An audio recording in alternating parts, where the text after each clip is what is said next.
നഗരത്തിലെ മാലിന്യങ്ങൾ, അങ്ങനെ പ്ലാസ്റ്റിക് ഉൾപ്പെടെയുള്ള എല്ലാ മാലിന്യങ്ങളും ഉപയോഗിച്ച് പെട്രോളിയം, ഇലക്ട്രിസിറ്റി, ബയോഡീസൽ എന്നിങ്ങനെ ഉപകാരപ്രദമായ 3 ഉൽപ്പന്നങ്ങൾ ഉണ്ടാക്കി മാറ്റുകയെന്നതാണ് ഇതിന്റെ working principal.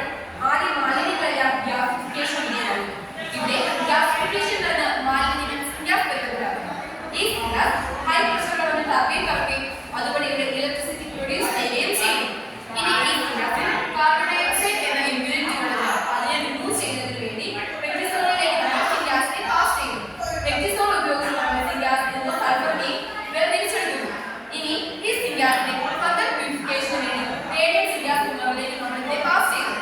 Radiant gas കുളറിൽ water circulating സിസ്റ്റമാണ് നടക്കുന്നത്.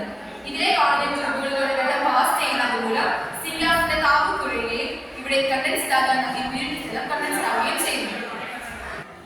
വാട്ടർ സ്റ്റോറേജ് വാട്ടർ സ്ക്രീനിംഗ് സിസ്റ്റമാണ് നടക്കുന്നത്. ഇവിടെ അമോണിയം, ക്ലോറിൻ പോലുള്ള ഇമ്പ്യൂരിറ്റീസ് എല്ലാം റിമൂവ് ചെയ്യുകയാണ് ചെയ്യുന്നത്. ഇപ്പോൾ നമ്മുടെ സിൻഗ്യാസ് 99% പ്യൂരിഫൈഡ് ആയിട്ടുണ്ട്. ഈ സിൻഗ്യാസ് യൂസ് ചെയ്താണ് നമ്മൾ പെട്രോളിയം പ്രൊഡ്യൂസ് ചെയ്യാൻ പോകുന്നത്.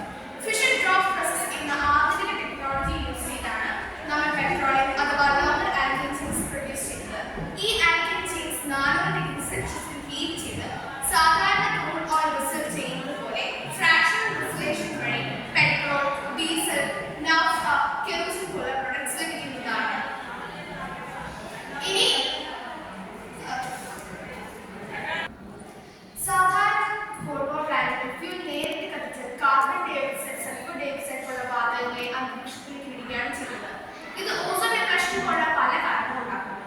എന്നാൽ ഞങ്ങളുടെ ഈ പ്രൈവറ്റ് എനർജി ഫ്രം ഗാർബേജ് എന്ന ആശയം ഇത്തരം പ്ലാന്റുകളിൽ അപ്ലൈ ചെയ്യുകയാണെങ്കിൽ ഇലക്ട്രിസിറ്റിക്ക് പുറമെ ബയോഡീസൽ, പെട്രോളിയം പ്രൊഡക്ട്സ് കൂടി ലഭിക്കുന്നതാണ്.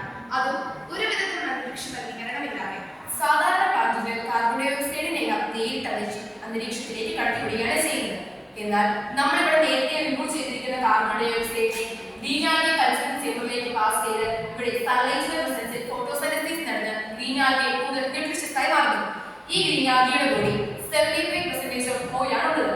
ഈ ഓയിലിനെ സ്ക്രൂബ്രസ് എന്ന ഇൻസ്ട്രുമെന്റ് ഉപയോഗിച്ച് നമ്മൾ ഫ്യൂസ് ചെയ്തിട്ടുണ്ട്. ഈ കിട്ടുന്ന ഓയിലാണ് ഓയിൽ ഗെയിൻ.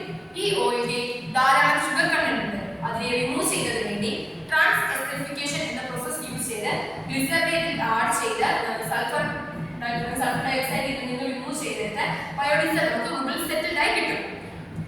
സാധാരണ പ്ലാന്റുകളിൽ നമ്മുടെ ഈ പ്ലാന്റിന്റെ ഏറ്റവും വലിയ സവിശേഷത എന്ന് പറയുന്നത് യാതൊരു തരത്തിലുള്ള ഗേഷ്യസ് ഔട്ട്പുട്ടോ തടാകങ്ങളിലേക്ക് മറ്റും ഒഴുക്കിവിടേണ്ട മാലിന്യങ്ങളോ ഒന്നും തന്നെ ലഭിക്കുന്നില്ല.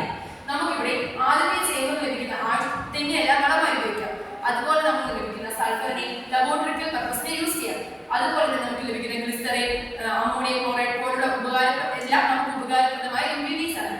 അതുകൊണ്ട് തന്നെ ഇന്ധനക്ഷാമം, വൈദ്യുതി ക്ഷാമം, പ്രകൃതി മലിനീകരണം